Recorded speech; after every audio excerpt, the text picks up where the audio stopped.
pour créer une table des matières une fois que vos styles sont créés. J'ai dans l'exemple ici un document long sur lequel j'ai déjà fait 4 styles. Je vais pouvoir venir maintenant insérer mon sommaire automatique, encore appelé la table des matières. Pour la table des matières, donc généralement dans les documents, je vous invite toujours à faire une première page de présentation, puis la deuxième page pour insérer la table des matières. Donc en petit rappel ici, je vous dis que lorsque vous cliquez tout en haut de votre document pour passer une nouvelle page, donc la meilleure des solutions, c'est d'aller dans la mise en page. Donc dans ce ruban, vous retrouvez saut de page, et dans le saut de page, vous allez sélectionner page suivante. Donc vous pouvez faire ça une deuxième fois même pour créer donc dans cette page une deuxième page sur laquelle on va venir insérer la table des matières. Voilà, donc première page vierge pour insérer la présentation, deuxième page pour insérer votre sommaire automatique. Alors pour le sommaire automatique, la première chose qu'il faut déjà avoir fait, c'est lors de la création des styles, je vais prendre par exemple ici le premier style, modifier, j'ai dû auparavant aller insérer dans mon style et dans l'option de paragraphe mon niveau hiérarchique.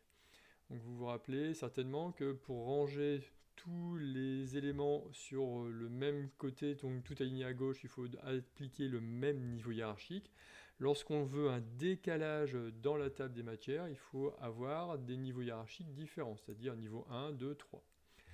Il n'y a que pour le corps de texte que l'on n'applique pas le niveau hiérarchique. Sinon, on aurait le corps de texte à l'intérieur de notre sommaire. Alors le corps de texte, c'est par exemple ici tout ce qui est entre les différents titres.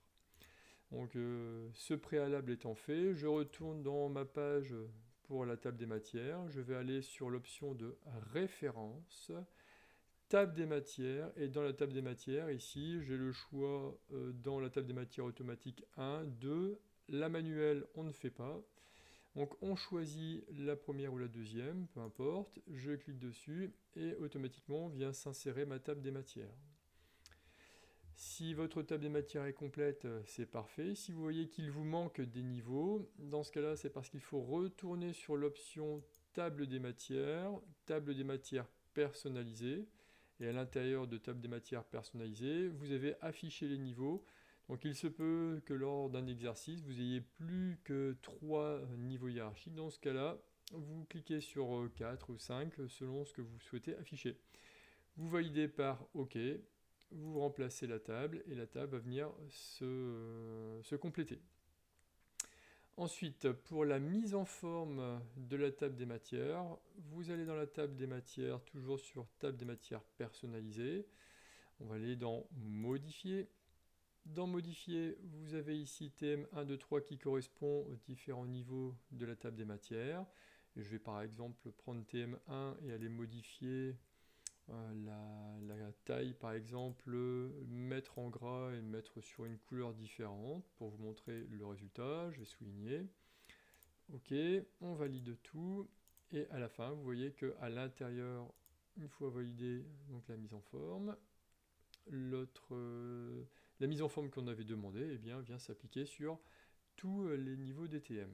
Voilà.